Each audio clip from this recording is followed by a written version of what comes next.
Hey, how's it going? Welcome to day 9, and my name is Ronan AKA KnightSansArmour. Gesundheit. So I don't have the easiest stage name to remember and pronounce. By all rights I should probably change it, but I've had it for quite a while and I'm kind of fond of it.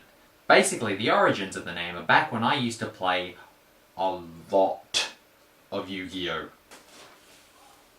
A lot of Yu-Gi-Oh! At the time, I played a zombie deck, cause zombies are cool. So when it came time to join up to the biggest Yu-Gi-Oh! Forum, because this was 2004, and people still went on forums, I chose the username Undead Knight, because I was 13 and thought that sounded cool. A few years later, I'd gotten kinda good at beatboxing, so I was 17, lazy, and decided to just steal that name for my new musical endeavour. Hence, the Undead Knight was now a beatboxer. I stopped doing that much musically, and choosing instead to focus on creative writing and drama, and as a result, I found a really nice group of friends, and wound up not being so morbid all the time. When 2010 rolls around and I need to choose a name for my new electronic music producing persona, the Undead Knight kinda doesn't work anymore. I decided I liked the knight part of it, but the zombies could go get shot in the head. Hence I changed it to NinthSansArmour. Okay, to be fair, that's not the whole story.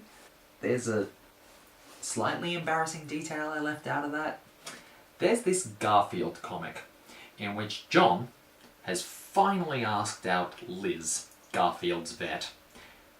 And for some reason, Garfield has accompanied them to the movies. John, wanting to be more of a man to Liz, turns to her and says, "Liz, if you get scared, feel free to throw your arms around me." Cut to black. Monster roar. Girly scream. Panel 3. John is now in the fetal position in his chair, and Liz looks to him and sarcastically quips, "My knight in shining armour." To which Garfield responds, "More like your sissy in double knit." I have no idea why, but that stuck with me. I think it's because I kinda try and find myself somewhere on the scale between the knight in shining armour and the sissy in double knit. Now, the sissy doesn't really resonate with me, because I don't wear knitted sweaters, but I'm definitely not the knight. I really don't like horses. I don't carry a sword. I'm not particularly strong. Bravery isn't always my forte, and I don't wear a suit of armour. Knight without armour didn't quite have the right ring, so I chose to go for KnightSansArmour.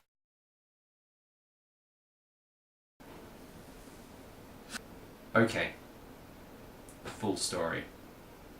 In 2010, I interviewed Bob Refo, frontman for the Bloody Beetroots. In that interview, he said 3 sentences that would wind up changing my artistic direction, and as a result, the rest of my life. He said, "No walls, just music. We want our audience to listen without prejudice and broaden their sound horizons." That blew my mind. It gave me clarity. Suddenly I had a reason to be KnightSansArmour. By making music, I was taking down barriers between me and people. I was taking off the armour. What he said was no walls, just music. What he may as well have said was go for it, make an album, do something, just don't let anything get between you and your goals. So I did just that. I made my Romborama. I did my homework.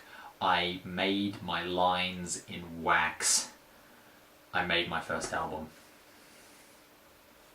So, thank you, Bob Refo.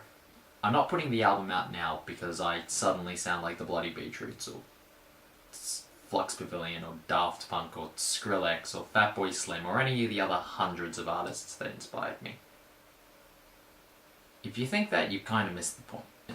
I'm putting this album out now because for the first time in my musical career, my music sounds like me.